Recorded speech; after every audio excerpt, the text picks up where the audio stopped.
பேரை சொல்லட்டும், அவங்க என்னை பற்றி சொல்லியிருக்காங்கல்ல, நான் நிறைய விஷயங்கள் இருக்கு, நான் ஓப்பன் பண்ணுவேன் பேசுவேங்கிறது மாதிரி துருவிக்ரம் ஃபர்ஸ்ட் படம் வந்து ஆதித்யா. அதுதான் இங்கே தெலுங்கில் சூப்பர் டூப்பர் படம். அந்த படத்தில் வந்து விஜய் தேவனை தான் பண்ணியிருப்பார்.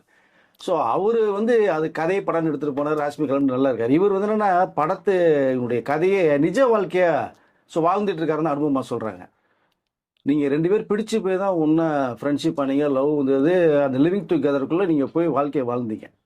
அப்போ இங்கே என்னென்ன நடந்ததுங்கிறது 2 பேருக்கு தான் தெரியும். எல்லாமே நடந்து முடிஞ்சிருக்கும். பட் அப்படி இருக்கும்போது இடையில திடீர்னு அவரை வந்து அம்பியா மாற, ரொம்போ மாற, அந்நியனை மாற, என்னால் பண்ண முடியல. காஸ்டியூம் கேட்டால் ஏன் ஸ்லீவ்லெஸ் போடுறே, இவன்ட்ட பேசுகிற, தம்பிக்கிட்ட கூட பேசக்கூடாது, தொட்டு பேசக்கூடாது, பேசவே கூடாது, அப்பாட்ட அம்மாட்ட பேசக்கூடாதுன்னு சொல்கிறாரு. அப்படிங்கும்போது நீங்கள் விருப்பப்பட்ட ஒரு இடத்துக்கு போயிட்டீங்க, ரைட்.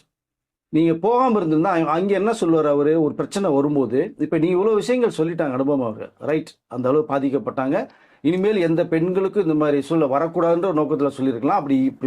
இப்படி ஒரு வாழ்க்கையை நீங்கள் வாழ்ந்துகிட்டு இருந்தால் நீங்கள் வெளியில் வந்து சொல்கிறீங்க இந்த மாதிரி ஒரு கேரக்டர் உங்களை டார்ச்சர் பண்ணுதா அப்படிங்கிற மாதிரி நம்ம எடுத்துக்கலாம், ஓகே. ஆனால் நீங்கள் போகிறதுக்கு முன்னாடி உங்கள் நெருங்கிய ஒரு நட்பு வட்டாரமோ இல்லை பேரண்ட்ஸ்ட்டோ ஒரு விஷயத்தை இது மாதிரி நான் வந்து ஒரு ஃப்ரெண்ட்ஷிப்பில் ஆகுறோம், ஒரு லவ்க்குள்ளே வருது, பண்ணலாமா வேணாமா அப்படிங்கிற வந்து ஒரு சின்ன டிஸ்கஷன் பண்ணி போயிருந்தீங்கன்னா பரவாயில்ல. அது எதுவுமே தெரியாமல் நீங்கள் போயிருக்கீங்க. இப்போ அது அசிங்கம் எல்லாம் நினைக்கிறாங்க, எனக்கு அவமானமாக இருக்குது, நான் வாழ்க்கையை முடிச்சுக்கலாங்கிற மாதிரினா சொல்லிங்க, நான் தள்ளப்பட்டேன் அப்படின்னா அவர் என்ன பண்ணார், இல்லை நீங்கள் இங்கே என்ன பண்ணீங்கிற ஒரு விஷயம் ஒன்று இருக்குது. இப்போ அவர் வந்து நீங்கள் பேர் சொன்னால் நான் ஓப்பன் பண்ணிக்க மாதிரி ஒரு சூழலில் வர ஒரு தகவல் வருது.